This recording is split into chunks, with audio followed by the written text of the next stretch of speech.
अगर कोई रिएक्शन में आप देख रहे हो कि जो रिएक्टेंट है उसमें दो एडजेसेंट कार्बन है, एक कार्बन के साथ एक अल्कोहल ग्रुप लगा हुआ है एंड जिस कार्बन के साथ अल्कोहल ग्रुप लगा हुआ है उसके दोनों तरफ का कोई भी एक कार्बन के साथ अवेलेबल हाइड्रोजन है। ठीक है, मैं मान लेता हूँ यहाँ पे लेफ्ट हैंड साइड के कार्बन के साथ अवेलेबल एक हाइड्रोजन है। बाकी जो भी ग्रुप जितना भी वैलेंसी कंप्लीट करने के लिए रहना ज़रूरी है वो सब है। यहाँ पे भी बाकी ग्रुप है, मैं मान लेता हूँ। अब उसमें इस टाइप के कंपाउंड में अगर 3 रिएजेंट दिया जाए, एक है कार्बन डाइसल्फाइड, साथ में कोई बेस, सेकेंड रिएजेंट है methyl iodide CH3I and third reagent that is heat around 200 degree centigrade. तो सीधा सीधा आप यहाँ पे एल्किन फॉर्म कीजिएगा। कहाँ से? एक हाइड्रोजन और उसके बाजू वाले कार्बन का OH ग्रुप, इन दोनों को आप एलिमिनेट कर दीजिए तो डबल बॉन्ड कहाँ आ जाएगा? इस जगह पे आ जाएगा। So that will be your product. यह है सिंपल सी चीज़। अब इसके डीप में हम जाते हैं कि इसके पीछे थ्योरी क्या है। एक्चुअली एलिमिनेशन रिएक्शन के वक्त दोनों एडजेसेंट कार्बन के साथ जो लिविंग ग्रुप रहता है, मतलब जिसको एलिमिनेट करना चाहिए, वो एंटी पेरिप्लेनर रहता है।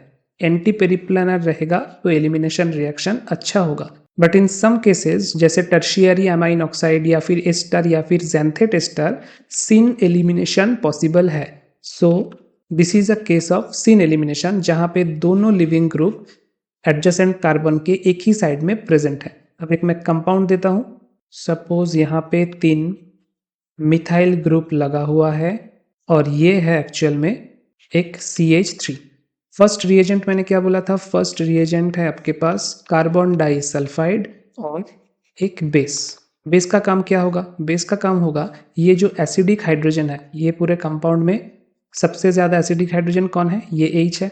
इस H को ये एब्स्ट्रैक्ट करेगा। इस H को एब्स्ट्रैक्ट करेगा तो क्या हो जाएगा? ऑक्सीजन के ऊपर नेगेटिव चार्ज आ जाएगा।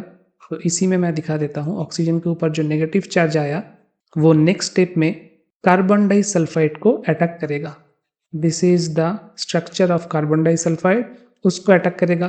कोई भी एक सल्फर के ऊपर नेगेटिव चार्ज जनरेट होगा तो हमारे पास कंपाउंड कौन सा मिल गया? कार्बन, साथ में ऑक्सीजन, देन कार्बन और बाकी जैसा था यहाँ पे C, साथ में 3 Me ग्रुप और यहाँ पे CH3। नेक्स्ट स्टेप में रिएजेंट क्या था? यहाँ पे आप देखो नेक्स्ट स्टेप में रिएजेंट था methyl iodide CH3I। Methyl iodide का रोल क्या है? ये जो सल्फर के ऊपर एक नेगेटिव चार्ज है वो जाके मिथाइल ग्रुप को अटैक करेगा एंड ये बॉन्ड टूट जाएगा, I- बाहर निकल गया। सो SCH3 बन गया। यहाँ पे S- की जगह this will become SCH3। Now this is called xanthate ester. इसको बोला जाता है ज़ैंथेट एस्टर। नॉर्मल एस्टर क्या होता है? नॉर्मल एस्टर होता है R1C डबल बॉन्ड OR2, ये होता है नॉर्मल एस्टर। ज़ैंथेट एस्टर क्या होता है? R1OC double bond SR2। This is xanthate ester. इसका स्ट्रक्चर जहाँ पे भी आपको मिले वहाँ पे पायरोलिसिस करवा दीजिएगा। पायरोलिसिस मैं अभी दिखाता हूँ। So this is also a structure of xanthate ester. ये जो पूरा स्ट्रक्चर है this is a structure of xanthate ester. So next step में क्या होगा? इसको रीअरेंज करके लिखते हैं हम। जिस दो ग्रुप से, दो एडजेसेंट कार्बन से एलिमिनेट होगा उसको बहुत ध्यान से हमें लिखना होगा। देखिए मिथाइल ग्रुप यहाँ पे है, उसके बाजू वाले कार्बन में पूरा ज़ैंथेट एस्टर बना हुआ है तो इसको मैं इस तरीके से लिखता हूँ SCH3 और आखिरी में क्या है? CH3, एक मिथाइल ग्रुप। उसको हम ऐसे लिखेंगे CH2, एक हाइड्रोजन। अब सीन एलिमिनेशन होने के लिए क्या होना होगा? ये ग्रुप और ये ग्रुप, ये दोनों एलिमिनेट हो जाएगा। उसका प्रोसेस क्या है? It will go through a pericyclic reaction, मतलब एक ट्रांजिशन स्टेट के थ्रू जाएगा। ये डबल बॉन्ड यहाँ पे आया, ये बॉन्ड टूट के यहाँ पे डबल बॉन्ड एंड ये बॉन्ड भी टूट के यहाँ पे C double bond O।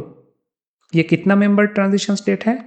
1 2 3 4 5 6। This is a 6 member transition state. So pyrolysis of xanthate ester में हमें क्या मिलता है? 6 मेंबर ट्रांजिशन स्टेट मिलता है और ये पायरोलिसिस होने के बाद फाइनल प्रोडक्ट के तौर पे हमें क्या मिल गया? ऑब्वियसली एक alkene. This will be your final product. ये होगा आपका फाइनल प्रोडक्ट।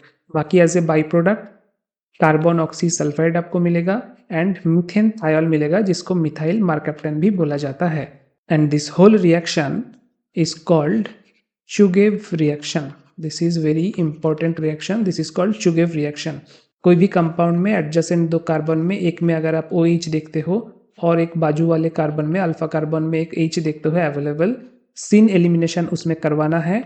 रिएजेंट के तौर पे आपको CH2 मिलेगा, सेकेंड स्टेप में मिलेगा CH3I एंड थर्ड स्टेप में हीट मिलेगा। ये 3 देखोगे मतलब चुगेव रिएक्शन परफॉर्म हुआ है। चुगेव रिएक्शन क्या है? चुगेव रिएक्शन है पाइरोलिसिस। आपने क्या करवाया?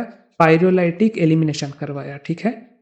पाइरोलाइटिक एलिमिनेशन, और ये सिर्फ पाइरोलाइटिक एलिमिनेशन नहीं था, एक ही जगह से एडजेसेंट कार्बन के एक ही साइड से दो लिविंग ग्रुप को एलिमिनेट हमने किया था, सो पाइरोलाइटिक सिन एलिमिनेशन।